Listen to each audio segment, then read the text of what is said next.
ಆ ಪಟ್ಟಣದಲ್ಲಿ ಒಂದು ಸಣ್ಣ ಪಟ್ಟಣವಿತ್ತು. ಅಲ್ಲಿ ಒಬ್ಬ ಸುಂದರ ಹುಡುಗಿ ಇದ್ದಳು. ಅವಳ ಹೆಸರು ಪಾಯಲ್. ಅವಳು ತುಂಬಾ ಮುಗ್ಧಳು. ಅವಳು 20 ವರ್ಷ ವಯಸ್ಸಿನವಳಾಗಿದ್ದಳು. ಅವಳು ತನ್ನ ತಾಯಿ ಮತ್ತು ತಂದೆಯೊಂದಿಗೆ ತುಂಬಾ ಸಂತೋಷದಿಂದ ವಾಸಿಸುತ್ತಿದ್ದಳು. ಆದರೆ ಆ ಪಟ್ಟಣದ ಬಳಿ, ಆ ಕಾಡಿನ ಸುತ್ತಲೂ ದೊಡ್ಡ ದಟ್ಟವಾದ ಕಾಡು ಇತ್ತು. ಅವರೆಲ್ಲರೂ ಆ ಕಾಡಿನ ಬಗ್ಗೆ ಅನೇಕ ರೀತಿಯ ಭಯಾನಕ ಕಥೆಗಳನ್ನು ಹೇಳಿದರು.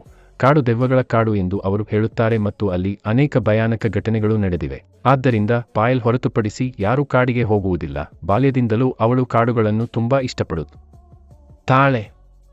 ಅವಳು ಹಳ್ಳಿಯ ಕೊನೆಯಲ್ಲಿ ಕುಳಿತು ಕಾಡನ್ನು ನೋಡುತ್ತಿದ್ದಳು. ಎಲ್ಲರೂ ಹೆದರುವ ಅಲ್ಲಿ ಏನಿದೆ ಎಂದು ಯೋಚಿಸುತ್ತಿದ್ದಳು.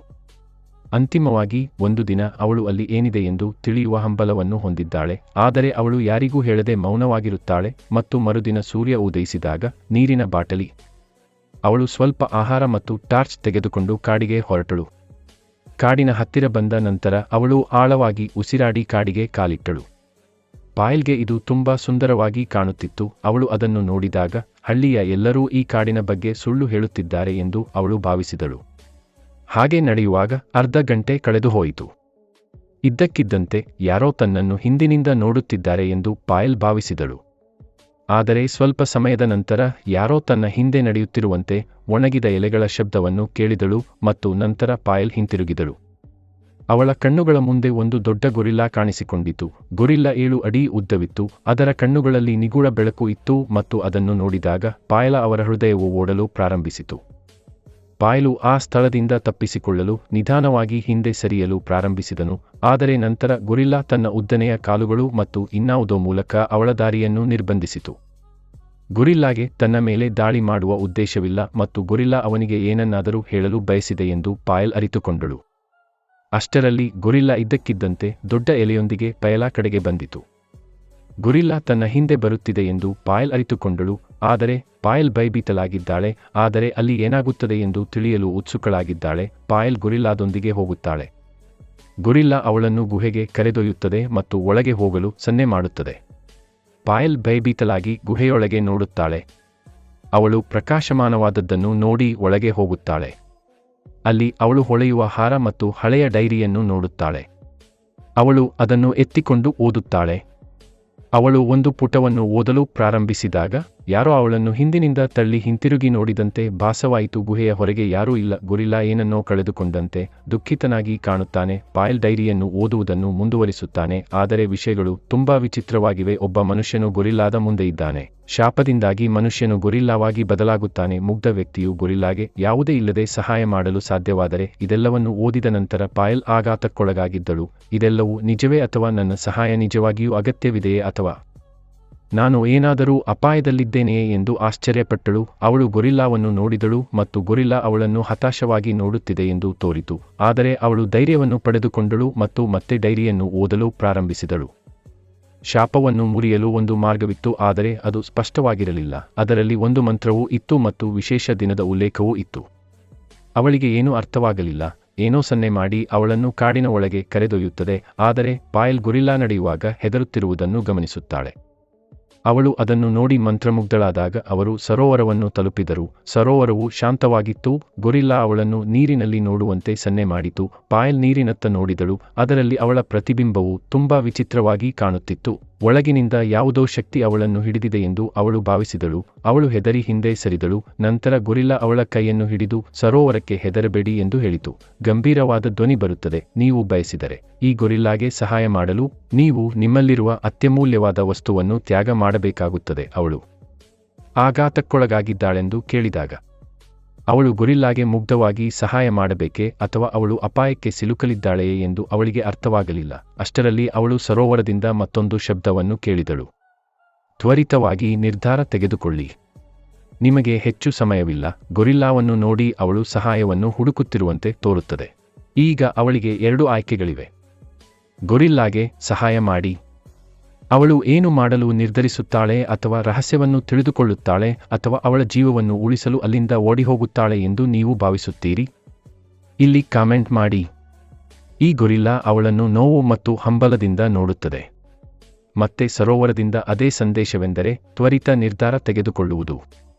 ನಂತರ ಅವಳು ನನ್ನಲ್ಲಿರುವ ಅತ್ಯಂತ ಅಮೂಲ್ಯವಾದ ವಸ್ತು ಯಾವುದು ಎಂದು ಸರೋವರವನ್ನು ಮೃದುವಾಗಿ ಕೇಳುತ್ತಾಳೆ. ಆಗ ಸರೋವರವು, ನಿಮ್ಮ ಮನಸ್ಸು ಅದನ್ನು ನಿಮಗೆ ಹೇಳುತ್ತದೆ, ಆದರೆ ಅದು ನಿಮಗೆ ತುಂಬಾ ಪ್ರಿಯವಾಗಿರಬೇಕು ಎಂದು ಉತ್ತರಿಸುತ್ತದೆ. ನನ್ನ ಪ್ರೀತಿಯ, ನನ್ನ ಕುಟುಂಬ, ನನ್ನ ಸ್ವಾತಂತ್ರ್ಯ, ನನ್ನ ಆಸ್ತಿ, ಅದು ನಿಜವಾಗಿಯೂ ಗೊರಿಲ್ಲಾವನ್ನು ನೋಡುತ್ತದೆ. ಅವಳು ಪಾಯಲ್ನ ಧೈರ್ಯಕ್ಕೆ ಸಹಾಯ ಮಾಡುತ್ತಾಳೆ ಎಂದು ನಂಬುವ ಗೊರಿಲ್ಲಾವನ್ನು ಅದು ಇನ್ನೂ ನೋಡುತ್ತದೆ. ಅದನ್ನು ತನ್ನಿ, ನಾನು ತ್ಯಾಗಕ್ಕೆ ಸಿದ್ಧನಿದ್ದೇನೆ, ಆದರೆ ನಿಮ್ಮಲ್ಲಿ ಯಾರು ನಿಜವಾಗಿಯೂ ನಿಮಗೆ ಏಕೆ ಸಂಭವಿಸಿತು ಎಂದು ತಿಳಿಯಲು ಬಯಸುತ್ತಾರೆ. ಗೊರಿಲ್ಲಾ ಸರೋವರದ ಕಡೆಗೆ ಬೆರಳು ತೋರಿಸುತ್ತದೆ. ನಂತರ ಅದರಲ್ಲಿ ಅಲೆಗಳು ಏಳುತ್ತವೆ ಮತ್ತು ಅವುಗಳ ಮೇಲೆ ಗೊರಿಲ್ಲಾ ಎಂಬ ಕತೆ ಕಾಣಿಸಿಕೊಳ್ಳುತ್ತದೆ. ಒಬ್ಬ ರಾಜ್ಕುಮಾರ, ಪ್ರಬಲ ಸಾಮ್ರಾಜ್ಯದ ಆಡಳಿತಗಾರ. ಅವನ ಹೆಸರು ಅರುಣ್. ಬಾಲಸಾಲಿ, ಸುಂದರ, ಧೈರ್ಯ ಯಶಾಲಿ ಮತ್ತು ಒಳ್ಳೆಯವನು. ಒಂದು ದಿನ ಅವನು ಕಾಡಿನಲ್ಲಿದ್ದನು. ಅವನು ಮಹಿಳೆಗೆ ಸಹಾಯ ಮಾಡಲು ನಿರಾಕರಿಸುತ್ತಾನೆ. ಅದು ಅವಳನ್ನು ಕೋಪಗೊಳಿಸುತ್ತದೆ ಮತ್ತು ಅವನನ್ನು ಕುರಿಯನ್ನಾಗಿ ಮಾಡುತ್ತದೆ. ಒಬ್ಬ ಒಳ್ಳೆಯ ಹುಡುಗಿ ನಿಮಗಾಗಿ ತನ್ನ ಪ್ರೀತಿಯ ವಸ್ತುವನ್ನು ತ್ಯಾಗ ಮಾಡುತ್ತಾಳೆ ಮತ್ತು ನಂತರ ನೀವು ಮತ್ತೆ ಮನುಷ್ಯನಾಗಿ ಬದಲಾಗುತ್ತೀರಿ ಮತ್ತು ಹೊರಟು ಹೋಗುತ್ತಾಳೆ. ಇದೆಲ್ಲವನ್ನು ನೋಡಿ ಪಾಯಲ್ ಆಘಾತಕ್ಕೊಳಗಾಗುತ್ತಾಳೆ ಮತ್ತು ಮತ್ತೆ ಗೊರಿಲ್ಲಾದೊಂದಿಗೆ ಅವಳು ಹೇಳುತ್ತಾಳೆ, ನಿಮ್ಮ ನೋವನ್ನು ನಾನು ಅರ್ಥಮಾಡಿಕೊಂಡಿದ್ದೇನೆ, ನಾನು ನಿಮಗೆ ಮತ್ತೆ ಸಹಾಯ ಮಾಡುತ್ತೇನೆ. ಸರೋವರದಿಂದ ಶಬ್ದ ಬರುತ್ತದೆ. ನೀವು ಬಲಿ ನೀಡಿದರೆ ಗೊರಿಲ್ಲಾ ಮನುಷ್ಯನಾಗಿ ಬದಲಾಗುತ್ತದೆ. ಆದರೆ ನೀವು, ಪಾಯಲ್ ತನ್ನ ಕಣ್ಣುಗಳನ್ನು ಮುಚ್ಚಿ ಸ್ವಲ್ಪ ಸಮಯದವರೆಗೆ ಯೋಚಿಸುತ್ತಾಳೆ, ತ್ಯಾಗ ಮಾಡಿದರು, ಆದರೆ ಅದು ನಿಮಗೆ ದೊಡ್ಡ ನಷ್ಟವಾಗುತ್ತದೆ. ಅವಳು ಅದನ್ನು ಅನುಭವಿಸಲಿಲ್ಲ. ಅವಳು ಗೊರಿಲ್ಲಾಗೆ ಸಹಾಯ ಮಾಡಬೇಕೆಂದು ಬಲವಾಗಿ ನಿರ್ಧರಿಸಿದಳು ಮತ್ತು ನಾನು ಸರೋವರದೊಂದಿಗೆ ಸಿದ್ಧನಾಗಿದ್ದೇನೆ ಎಂದು ಅವಳು ಹೇಳಿದಳು. ನಂತರ ಅಲೆಗಳು ಶಾಂತವಾದವು ಮತ್ತು ಮಿಂಚು ಹೊರಬಂದಿತು. ಅದು ಪಾಯಲ್ ಅನ್ನು ಸುತ್ತುವರೆದಿತು ಮತ್ತು ಗೊರಿಲ್ಲಾ ಕೂಡ ಅಲ್ಲಿತ್ತು. ಪಾಯಲ್ ತನ್ನ ನೆನಪುಗಳನ್ನು ಮರೆಯುತ್ತಾಳೆ ಮತ್ತು ಗೊರಿಲ್ಲಾದ ದೇಹವು ಕುಗ್ಗುತ್ತದೆ ಮತ್ತು ಯಾವುದೇ ಸಮಯದಲ್ಲಿ ಮಾನವ ರೂಪಕ್ಕೆ ಕುಗ್ಗುತ್ತದೆ ಎಂದು ನಾನು ಒಪ್ಪುತ್ತೇನೆ. ಪಾಯಲ್ ಕಣ್ಣು ತೆರೆದಾಗ ಅವಳ ಕಣ್ಣುಗಳ ಮುಂದೆ ಒಬ್ಬ ಸುಂದರ ಯುವಕ ಇದ್ದಾನೆ. ಅವನು ಅವಳನ್ನು ತುಂಬಾ ಕೃತಜ್ಞತೆಯಿಂದ ನೋಡುತ್ತಿದ್ದಾನೆ. ಅವನ ಕಣ್ಣುಗಳಲ್ಲಿ ಕಣ್ಣೀರು ಬರುತ್ತಿದೆ. ಅವನು ಅವಳಿಗೆ ಹೇಳುತ್ತಾನೆ, ನನ್ನ ಜೀವನದುದ್ದಕ್ಕೂ ನಾನು ನಿಮಗೆ ಮಣಿಯಾಗಿದ್ದೇನೆ. ಆದರೆ ಅವಳ ಪರಿಸ್ಥಿತಿ ಸಾಮಾನ್ಯವಲ್ಲ. ಅವಳು ಗೊಂದಲಕ್ಕೊಳಗಾಗುತ್ತಾಳೆ. ಅವಳು ಏನೂ ನೆನಪಿಲ್ಲ. ಅವಳು ತನ್ನ ಕುಟುಂಬದ ಬಗ್ಗೆ ಎಷ್ಟು ಯೋಚಿಸಿದಳು. ನಂತರ ಅವಳು ಅರುಣ್ಗೆ ಕರೆ ಮಾಡಿದಳು. ಅವಳು ನನಗೆ ಏನಾಯಿತು ಎಂದು ಕೇಳುತ್ತಾಳೆ. ಆಗ ಅರುಣ್, ನೀವು ನಿಮ್ಮ ಜೀವನದಲ್ಲಿ ಅಮೂಲ್ಯವಾದದ್ದನ್ನು ತ್ಯಾಗ ಮಾಡಿದ್ದೀರಿ ಎಂದು ಹೇಳುತ್ತಾರೆ, ಅಂದರೆ ನಿಮ್ಮ ಭೂತಕಾಲ. ನಾನು ನನ್ನ ಕುಟುಂಬವನ್ನು ಮತ್ತೆ ನೋಡುವುದಿಲ್ಲ ಎಂದು ಅವಳು ಹೇಳುತ್ತಾಳೆ. ಅರುಣ್ ಹೇಳುತ್ತಾನೆ, ನಿಮ್ಮ ನೋವು ನನಗೆ ತಿಳಿದಿದೆ, ಆದರೆ ನನ್ನನ್ನು ನಂಬಿ, ನಾನು ನನ್ನ ಜೀವನದುದ್ದಕ್ಕೂ ನಿಮ್ಮನ್ನು ಸಂತೋಷವಾಗಿಡಲು ಪ್ರಯತ್ನಿಸುತ್ತೇನೆ. ನನ್ನ ಜೀವನದಲ್ಲಿ ಮೌಲ್ಯಯುತವಾದ ಏಕೈಕ ವಿಷಯವೆಂದರೆ ಕತೆ, ಆದರೆ ಅದನ್ನು ನಿಮಗಾಗಿ ತ್ಯಾಗ ಮಾಡುವುದರಲ್ಲಿ ಯಾವುದೇ ತಪ್ಪಿಲ್ಲ ಎಂದು ಕೇಳಿದಾಗ ಅರುಣ್ ಅವಳ ಕೈಯನ್ನು ಹಿಡಿದು, ಲೇಕ್ಗೆ ಯಾವಾಗಲೂ ಸಂತೋಷವಾಗಿರಿಸುತ್ತೇನೆ ಎಂದು ಭರವಸೆ ನೀಡುತ್ತಾನೆ. ಪುನರ್ಮಿಲನಕ್ಕೆ ದೊಡ್ಡ ಕಾರಣವಿದೆ ಎಂದು ಸರೋವರವು ಅವರನ್ನು ಆಶೀರ್ವದಿಸುತ್ತದೆ. ಅರುಣ್ ಅವಳಿಗೆ ಧನ್ಯವಾದ ಹೇಳುತ್ತಾನೆ ಮತ್ತು ಅವಳನ್ನು ಅವಳೊಂದಿಗೆ ಕರೆದೊಯ್ಯುವುದಾಗಿ ಹೇಳುತ್ತಾನೆ. ಅವಳು ತನ್ನ ಭೂತಕಾಲವನ್ನು ನೆನಪಿಸಿಕೊಳ್ಳುವುದಿಲ್ಲ. ಅವಳನ್ನು ನಂಬಿ ಅವಳು ಹೊರಟು ಹೋಗುತ್ತಾಳೆ. ಅವರಿಬ್ಬರೂ ಹಳ್ಳಿಯ ಕಡೆಗೆ ಹೋಗುತ್ತಾರೆ. ಆದರೆ ಗ್ರಾಮವು ತುಂಬಾ ಗೊಂದಲಕ್ಕೊಳಗಾಗಿದೆ. ಜನರು ಅವರ ಬಗ್ಗೆ ಹೆದರುತ್ತಾರೆ. ಒಬ್ಬ ಮುದುಕಿ, ಇದು ಗೊರಿಲ್ಲಾ ಎಂದು ಹೇಳುತ್ತಾಳೆ. ಅರುಣ್ ಅವನಿಗೆ ಏನಾಯಿತು ಎಂದು ಹೇಳಲು ಪ್ರಯತ್ನಿಸುತ್ತಾನೆ, ಆದರೆ ಯಾರೂ ಕೇಳುವುದಿಲ್ಲ. ಈ ಗೊರಿಲ್ಲಾ ನಮ್ಮ ಹಳ್ಳಿಯ ಅನೇಕ ಜನರಿಗೆ ಹಾನಿ ಮಾಡಿದೆ. ಅರುಣ್ ಅವಳನ್ನು ಕಾಡಿಗೆ ಕರೆದೊಯ್ದು ಮೌನ ಸ್ಥಳದಲ್ಲಿ ಕುಳಿತುಕೊಳ್ಳುತ್ತಾನೆ. ನಾನು ಒಪ್ಪುವುದಿಲ್ಲ, ಇದರರ್ಥ ಶಾಪ ಇನ್ನೂ ಮುಗಿದಿಲ್ಲ ಎಂದು ಅವರು ಹೇಳುತ್ತಾರೆ. ನಂತರ ಅವಳು, ಏನಾಯಿತು ಎಂದು ನನಗೆ ತಿಳಿದಿಲ್ಲ, ಆದರೆ ನೀವು ನಿಜವಾಗಿದ್ದರೆ ನಾವು ಶಾಪದ ಬಗ್ಗೆ ಸಂಪೂರ್ಣವಾಗಿ ತಿಳಿದುಕೊಳ್ಳಬೇಕು ಎಂದು ಹೇಳುತ್ತಾಳೆ. ನೀನು ಸರಿ. ಅವರು ನೋಡುತ್ತಾರೆ. ಅವರು ಮುಂಜಾನೆ ಸರೋವರದ ಬಳಿ ಹೋಗುತ್ತಾರೆ. ಸ್ವಲ್ಪ ತೊಂದರೆ ಇದೆ. ನೀರು ಕಪ್ಪು ಬಣ್ಣಕ್ಕೆ ತಿರುಗಿದೆ. ಅರುಣ್ ಸರೋವರಕ್ಕೆ ಹೇಳುತ್ತಾನೆ, ಶಾಪ ಹೋಗಿದೆ ಎಂದು ನೀವು ಹೇಳಿದ್ದೀರಿ, ಆದರೆ ಜನರು ನನ್ನನ್ನು ಸ್ವೀಕರಿಸುತ್ತಿಲ್ಲ. ಮೂಲ ಶಾಪ ಮಾಯವಾಗಿದೆಯೋ ಇಲ್ಲವೋ ಎಂದು ಅವನು ಹೇಳುತ್ತಾನೆ. ಆಗ ಸರೋವರದಿಂದ ಒಂದು ಶಬ್ದ ಬರುತ್ತದೆ, ನಿಮ್ಮ ಶಾಪ ಮಾಯವಾಗಿದೆ, ಆದರೆ ಅವಳ ತ್ಯಾಗವು ಪೂರ್ಣವಾಗಿಲ್ಲ. ಆದರೂ ಅವಳಿಗೆ ಏನೂ ಅರ್ಥವಾಗುವುದಿಲ್ಲ. ಅವಳು ಸರೋವರವನ್ನು ಕೇಳುತ್ತಾಳೆ, ನೀವು ನಿಮ್ಮ ಭೂತಕಾಲವನ್ನು ಹೇಗೆ ತ್ಯಾಗ ಮಾಡಿದ್ದೀರಿ, ಆದರೆ ಅದು ಕೇವಲ ಮೇಲ್ನೋಟಕ್ಕೆ ಮಾತ್ರ, ಆದರೆ ಶಾಪವನ್ನು ತೆಗೆದುಹಾಕಲು ನೀವು ಅದನ್ನು ನಿಮ್ಮ ಆತ್ಮದೊಳಗೆ ಮಾಡಬೇಕು. ಅರುಣ್ ಕೋಪದಿಂದ ಕೂಗುತ್ತಾನೆ. ಅವಳು ಈಗಾಗಲೇ ಸಾಕಷ್ಟು ಕಳೆದುಕೊಂಡಿದ್ದಾಳೆ ಮತ್ತು ಇದು ತುಂಬಾ ಅನ್ಯಾಯ ಎಂದು ಹೇಳುತ್ತಾಳೆ. ಆಗ ಸರೋವರವು ಶಾಪಗ್ರಸ್ತವಾಗುತ್ತದೆ. ಅವಳು ತ್ಯಾಗದೊಂದಿಗೆ ಸಂಬಂಧ ಹೊಂದಿದ್ದಾಳೆ. ಆದ್ದರಿಂದ ನೀವು ಇದನ್ನು ಮಾಡದಿದ್ದರೆ ನೀವು ಮತ್ತೆ ಗೊರಿಲ್ಲಾವಾಗುತ್ತೀರಿ ಎಂದು ಅವಳು ಹೇಳುತ್ತಾಳೆ. ಈ ಬಾರಿ ಯಾರೂ ನಿಮ್ಮನ್ನು ಉಳಿಸಲು ಸಾಧ್ಯವಿಲ್ಲ. ಇದಕ್ಕೆ ಪಾಯಲ್, ನಾನು ತ್ಯಾಗ ಮಾಡುತ್ತೇನೆ ಎಂದು ಹೇಳುತ್ತಾಳೆ. ಅರುಣ್ ಅವಳನ್ನು ತಡೆಯಲು ಪ್ರಯತ್ನಿಸುತ್ತಾನೆ. ಆದರೆ ನನ್ನ ಹುತಾತ್ಮತೆಯು ನಿಮಗೆ ಒಳ್ಳೆಯದನ್ನು ಮಾಡಿದರೆ ನಾನು ಅದಕ್ಕೆ ಸಿದ್ಧನಿದ್ದೇನೆ ಎಂದು ಹೇಳುತ್ತಾಳೆ ಮತ್ತು ಸರೋವರಕ್ಕೆ ತನ್ನ ನಿರ್ಧಾರವನ್ನು ಹೇಳುತ್ತಾಳೆ. ನಂತರ ಸರೋವರ, ಈ ಬಾರಿ ನೀವು ನಿಮ್ಮ ಭಾವೋದ್ರೇಕಗಳನ್ನು ತ್ಯಾಗ ಮಾಡಬೇಕಾಗುತ್ತದೆ ಎಂದು ಅದು ಹೇಳುತ್ತದೆ. ಹಾಗೆಯೇ ನಿಮ್ಮ ಕನಸುಗಳು, ಅಂದರೆ ನಿಮ್ಮ ಜೀವನದಲ್ಲಿ ಯಾವುದೇ ಸಂತೋಷ ಇರುವುದಿಲ್ಲ ಮತ್ತು ನೀವು ಇತರರಿಗಾಗಿ ಮಾತ್ರ ಇರುತ್ತೀರಿ. ಜೀವನವು ನೆರಳಿನಂತಿದೆ ಎಂದು ಅವಳು ಒಪ್ಪುತ್ತಾಳೆ. ನಂತರ ಸರೋವರದಿಂದ ಬೆಳಕು ಬಂದು ಪಾಯಲ್ ಅನ್ನು ಆವರಿಸುತ್ತದೆ. ಅರುಣ್ ಆ ಬೆಳಕಿಗೆ ತನ್ನ ಕಣ್ಣುಗಳನ್ನು ಮುಚ್ಚಬೇಕು. ಅವಳ ಮುಖದಲ್ಲಿ ನೋವು ಸ್ಪಷ್ಟವಾಗಿ ಗೋಚರಿಸುತ್ತದೆ. ಅರುಣ್ ನಿಲ್ಲಿಸಲು ಕಿರುಚುತ್ತಾನೆ, ಆದರೆ ಸರೋವರವು ಅವಳನ್ನು ಬಿಟ್ಟು ಹೋಗುತ್ತದೆ. ಅವಳು ತನ್ನ ಕೆಲಸವನ್ನು ಮುಗಿಸಿದ ಕೂಡಲೇ ಅವಳು ಮೂರ್ಛೆ ಹೋಗುತ್ತಾಳೆ. ಅರುಣ್ ಅವಳನ್ನು ಎಚ್ಚರಿಕೆಯಿಂದ ಹಿಡಿದು ಅವಳನ್ನು ನಿಶ್ಚಲವಾಗಿ ಕೆಳಗಿಳಿಸುತ್ತಾಳೆ. ಲೆಪಿ, ನಿಮ್ಮನ್ನು ಹೇಗಿದ್ದೀರಿ ಎಂದು ಕೇಳುತ್ತಾಳೆ. ಅವಳು ಅವನನ್ನು ನೋಡುತ್ತಿದ್ದಾಳೆ, ಆದರೆ ಯಾವುದೇ ಭಾವನೆಗಳಿಲ್ಲ ಅವಳ ಕಣ್ಣುಗಳಲ್ಲಿ. ಅವಳು ಅವನಿಗೆ ಹೇಳುತ್ತಾಳೆ, ನನ್ನ ಜೀವನದಲ್ಲಿ ನನಗೆ ಹೆಚ್ಚು ಸಹಾಯ ಮಾಡಿ. ಅರುಣ್ ಒಬ್ಬ ಹುಡುಗಿ ಅವನಿಗಾಗಿ ತನ್ನ ಇಡೀ ಜೀವನವನ್ನು ಕಳೆದುಕೊಂಡಿದ್ದಾಳೆ ಎಂದು ಭಾವಿಸುತ್ತಾನೆ. ಅರುಣ್ ಅವಳ ಕೈಯನ್ನು ಹಿಡಿದು, ನಿನ್ನ ತ್ಯಾಗ ವ್ಯರ್ಥವಾಗಲು ನಾನು ಬಿಡುವುದಿಲ್ಲ ಎಂದು ಹೇಳುತ್ತಾನೆ.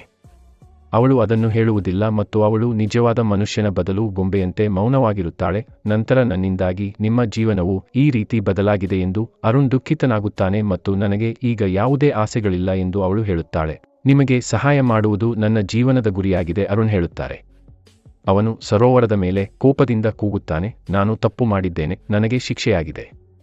ಈ ಮುಗ್ಧ ಹುಡುಗಿಯನ್ನು ನೀವು ಅನಗತ್ಯವಾಗಿ ಏಕೆ ತ್ಯಾಗ ಮಾಡುತ್ತಿದ್ದೀರಿ ಎಂದು ಅವರು ಕೇಳುತ್ತಾರೆ. ನಂತರ ಸರೋವರವು, ನಿಮ್ಮ ತಪ್ಪಿಗೆ ನೀವು ಶಿಕ್ಷೆಗೊಳಗಾದಿರಿ ಎಂದು ಹೇಳುತ್ತದೆ. ಆದರೆ ಅವಳು ಈ ಸ್ಥಿತಿಯನ್ನು ಆರಿಸಿಕೊಂಡಳು. ಆದರೆ ಶಾಪವು ಅವಳ ಸ್ವಂತ ಕರ್ಮದಿಂದಾಗಿ ಮಾತ್ರ ಬರಬಾರದು. ಶಾಪದ ಹಿಂದೆ ಬೇರೆ ಏನಾದರೂ ರಹಸ್ಯವಿದೆಯೇ ಎಂದು ಅರುಣ್ ಹೇಳುತ್ತಾರೆ. ಹೌದು, ನಿಮ್ಮ ಶಾಪವು ಕೇವಲ ಮಾಟಗಾತಿಯ ಕೋಪದಿಂದಲ್ಲ, ಅದು ನಿಮ್ಮ ಕುಟುಂಬದ ಹಳೆಯ ಖಾತೆಗಳನ್ನು ಹೊಂದಿದೆ. ನಿಮ್ಮ ಪೂರ್ವಜರು ಮಾಟಗಾತಿಯನ್ನು ಆಕ್ರಮಿಸಿಕೊಂಡರು ಮತ್ತು ಅವಳ ಕುಟುಂಬವನ್ನು ಹಾನಿಗೊಳಿಸಿದರು. ಅವಳು ಅದನ್ನು ತನ್ನ ತಂದೆಗೆ ಸಂಬಂಧಿಸಿದ ವಿಷಯವೆಂದು ನಿಲ್ಲಿಸುವುದಾಗಿ ಪ್ರತಿಜ್ಞೆ ಮಾಡಿದಳು ಮತ್ತು ನಿಮ್ಮ ತಂದೆ ಅದನ್ನು ನಿಲ್ಲಿಸಲು ಪ್ರಯತ್ನಿಸಿದರು. ಆದರೆ ಅಂತಿಮವಾಗಿ ಶಾಪವನ್ನು ಹಿಡಿಯಲಾಯಿತು ಮತ್ತು ಅರುಣ್ ಆಘಾತಕ್ಕೊಳಗಾದನು ಮತ್ತು ಅದರ ಬಗ್ಗೆ ಕೇಳಿದನು. ನೀವು ಅದಕ್ಕಾಗಿ ಮಾಟಗಾತಿಯನ್ನು ಹುಡುಕಬೇಕು ಮತ್ತು ಅವಳು ಈ ಕಾಡಿನಲ್ಲಿ ಎಲ್ಲೋ ಅಡಗಿದ್ದಾಳೆ, ಆದರೆ ಅವಳು ಅವಳನ್ನು ಸಾಯಲು ಕರೆಯುತ್ತಾಳೆ. ಅದು ಸಮಾನವಾಗಿದೆ. ಆಗ ಪಾಯಲ್ ನಿಮ್ಮೊಂದಿಗೆ ಇರಲು ನಿಮಗೆ ಧೈರ್ಯವನ್ನು ನೀಡುತ್ತಾನೆ ಮತ್ತು ನಿಮ್ಮೊಂದಿಗೆ ಇರಲು ನಿಮಗೆ ಧೈರ್ಯವನ್ನು ನೀಡುತ್ತಾನೆ. ಅರುಣ್ ನಿಮ್ಮನ್ನು ಕಳೆದುಕೊಂಡಿದ್ದಾನೆ ಮತ್ತು ನನ್ನ ಜೀವಕ್ಕೆ ಬೆಲೆಯಿಲ್ಲದ ಕಾರಣ ನಾನು ಈಗ ನಿಮಗೆ ಸಹಾಯ ಮಾಡಲು ಬಯಸುವುದಿಲ್ಲ. ಮತ್ತು ಇಬ್ಬರೂ ಕಾಡಿನ ಮ್ಯಾಜಿಕ್ ಹುಡುಕಲು ಹೋಗುತ್ತಾರೆ. ಮೃಗಗಳ ಕಿರುಚಾಟವು ಅವರನ್ನು ತಡೆಯಲು ಸಹ ಸಾಧ್ಯವಾಗಲಿಲ್ಲ. ಆದ್ದರಿಂದ ಅವರು ಗುಡಿಸಲು ಹೊಂದಿದ್ದರು ಮತ್ತು ಗುಡಿಸಲಿನ ಸುತ್ತಲೂ ಕಪ್ಪು ತಂತಿಗಳನ್ನು ಹೊಂದಿದ್ದರು. ಈ ಸ್ಥಳವನ್ನು ಕೇಳಲು ಇಷ್ಟಪಡುವ ಸ್ಥಳ. ಒಳಗಿನಿಂದ ಪ್ರತಿಭಾವಂತ ಧ್ವನಿ. ಅರುಣ್, ನೀನು ಇಲ್ಲಿಗೆ ಬರುವ ಅಪಾಯದಲ್ಲಿದ್ದೀರಿ ಎಂದು ನಿಮಗೆ ತಿಳಿದಿಲ್ಲದಿದ್ದರೆ ನನ್ನ ಕುಟುಂಬವು ನಿಮಗೆ ಏನು ಮಾಡಿದೆ ಎಂಬುದರ ಬಗ್ಗೆ ನನಗೆ ನಾಚಿಕೆಯಾಗುತ್ತದೆ. ನಿಮಗೆ ಧೈರ್ಯವಿದ್ದರೆ ಇಲ್ಲಿಗೆ ಬಂದಿದ್ದೀರಿ. ಕ್ಷಮೆ, ತಪ್ಪು. ಕ್ಷಮೆ ಕೇಳಿದರೆ ಸಾಲದು, ತಪ್ಪನ್ನು ಸರಿಪಡಿಸಲು ನಾನು ಏನು ಬೇಕಾದರೂ ಮಾಡಲು ಸಿದ್ಧನಿದ್ದೇನೆ. ಅವಳು ಕಾಲುಗಳನ್ನು ನೋಡಿದರೆ ಅವಳು ಕೂಡ ಕುಟುಂಬಕ್ಕೆ ಸೇರಿದವಳು ಎಂದು ಹೇಳುತ್ತಾಳೆ. ಆಗ ಈ ಜಗತ್ತಿನಲ್ಲಿ ಪಾಯಲ್ ಇಲ್ಲ, ಈ ಜಗತ್ತಿನಲ್ಲಿ ನನಗೆ ಯಾರೂ ಇಲ್ಲ. ನೀವು ಪಾಯವನ್ನು ಬಿಟ್ಟು ಇದು ಅವಳ ಜೀವನಕ್ಕೆ ಸಹಾಯ ಮಾಡಿದೆ ಎಂದು ಹೇಳಬೇಕು. ನೀವು ಶಾಪದ ಬಗ್ಗೆ ಮರೆತು ಬಿಡುತ್ತೀರಿ ಎಂದು ಮುಸಲವಿದ ಹೇಳಿದರೆ ಪಾಯಲ್ ಅವನನ್ನು ಮನವೊಲಿಸಲು ಪ್ರಯತ್ನಿಸುತ್ತಾಳೆ. ಆದರೆ ಅರುಣ್ ಅವಳನ್ನು ಒಂಟಿಯಾಗಿ ಬಿಡಲು ಒಪ್ಪುವುದಿಲ್ಲ. ಹೌದು, ಆದರೆ ತೊರೆಯುವುದು ಮಾತ್ರವಲ್ಲ, ಅವಳು ಮರೆಯಬೇಕು ಎಂದು ಹೇಳುತ್ತಾಳೆ. ಆದರೆ ದೇಹದಲ್ಲಿ ಸಾಕಷ್ಟು ನೋವು ಇರುವುದು ಮನಸ್ಸಿಗೆ ಸುಲಭವಲ್ಲ. ಅರುಣ್ ಅದನ್ನು ಹೃದಯದ ಕಲ್ಲು ಮಾಡುವುದು ಸರಿ ಎಂದು ಹೇಳುತ್ತಾನೆ ಮತ್ತು ನಂತರ ಮುಸಲವಿದ ಗ್ಲೇಜ್ ಮಾಡಿದ ದ್ರವದೊಂದಿಗೆ ಗ್ಲೇಜ್ ಮಾಡಿದ ದ್ರವವನ್ನು ಹೊರತೆಗೆಯುತ್ತಾಳೆ. ನಾನು ನಿರ್ಧಾರವನ್ನು ಹೇಳಿಲ್ಲ, ನಾನು ನಿಮಗಾಗಿ ತ್ಯಾಗ ಮಾಡಿದ್ದೇನೆ ಎಂದು ಪಾಯಲ್ ಹೇಳುತ್ತಾರೆ. ಈಗ ನಾನು ನಿಮಗಾಗಿ ತ್ಯಾಗ ಮಾಡಿದ್ದೇನೆ. ನೀವು ಈಗ ಮುಕ್ತರಾಗದಿದ್ದರೆ ನಿಮ್ಮ ನಿರ್ಧಾರದಿಂದಾಗಿ ನನಗೆ ಅದರ ಅರ್ಥವೇನು? ನಾನು ಇಲ್ಲಿ ಏಕೆ ಇದ್ದೇನೆ ಎಂದು ನೋಡಲು ನಾನು ಇಲ್ಲಿದ್ದೇನೆ. ಈ ಹುಡುಗಿ ಏಕೆ? ಆದರೆ ನೀವು ಹೇಗೆ ಮುಕ್ತವಾಗಿ ಬದುಕಬಹುದು ಎಂದು ನಿಮಗೆ ನೆನಪಿಲ್ಲ. ನಂತರ ಪಾಯಲ್, ನಿಮ್ಮ ಜೀವನವು ಹೊಸದಾಗಿ ಪ್ರಾರಂಭವಾಗುತ್ತದೆ ಎಂದು ಹೇಳುತ್ತಾರೆ ಮತ್ತು ಮಾಟಗಾತಿ ಪಾಯಲ್ ಅವರೊಂದಿಗಿನ ನಿಮ್ಮ ತ್ಯಾಗವು ನೀವು ಅಸ್ತಿತ್ವದ ನೆರಳಿನಂತೆ ಉಳಿಯುತ್ತೀರಿ ಎಂದು ಹೇಳುತ್ತದೆ. ಧನ್ಯವಾದಗಳು. ಅವರು ಈಗ ಸಂಪೂರ್ಣವಾಗಿ ಸ್ವತಂತ್ರರಾಗಿದ್ದಾರೆ, ಆದರೆ ಅದನ್ನು ಪಡೆಯಲು ಅವರು ಏನು ಬೇಕಾದರೂ ತ್ಯಾಗ ಮಾಡಬೇಕು. ನನ್ನ ಜೀವನ ಹೇಗಿದೆ ಎಂದು ಪಾಯಲ್ ಕೇಳುತ್ತಾಳೆ. ರಹಸ್ಯ ಶಕ್ತಿಯ ಭಾಗವಾಗಿ ನಿಮ್ಮ ಅಸ್ತಿತ್ವವು ರಹಸ್ಯ ಶಕ್ತಿಯ ಭಾಗವಾಗಿ ಇತರರಿಗೆ ಸಹಾಯ ಮಾಡುವುದು. ಅಲ್ಲಿಯವರೆಗೆ ನಿಮ್ಮ ಆತ್ಮವು ಈ ಕಾಡಿನಲ್ಲಿ ಸುತ್ತುತ್ತದೆ. ನಿಮ್ಮ ಸ್ನೇಹಿತರಿಗೆ ಲೈಕ್ ಮಾಡಿ. ಕಾಮೆಂಟ್ಗಳಲ್ಲಿ ಹೇಗೆ ಸೆಲ್ ಮಾಡುವುದು ಕಾಮೆಂಟ್ಗಳಲ್ಲಿ ಹೇಳಿ. ದಯವಿಟ್ಟು ಲೈಕ್ ಮಾಡಿ ಮತ್ತು ಹಂಚಿಕೊಳ್ಳಿ ಮತ್ತು ವೀಕ್ಷಿಸಿದ್ದಕ್ಕಾಗಿ ಧನ್ಯವಾದಗಳು.